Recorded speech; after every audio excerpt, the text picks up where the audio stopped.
Meiose fører til genisk variation.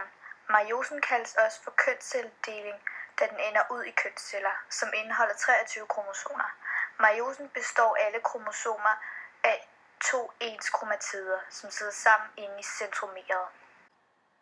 I profasen sker der det, at de homologe kromosomer ligger tæt op ad hinanden. I metafasen sker der en overkrydsning, hvor kromosomerne udveksler stykker med hinanden. Det er et stykke DNA fra en kromatid, som bytter plads med det tilsvarende stykke på en anden kromatid. I anafasen bliver kromosomerne revet fra hinanden, og i telofasen bliver de nye cellers cytoplasma adskilt. Nu kommer vi til meiosens anden deling, hvor der sker det, at kromosomerne, som består af 2 kromatider, skal reduceres, så de kun kommer til at bestå af 1 kromatid.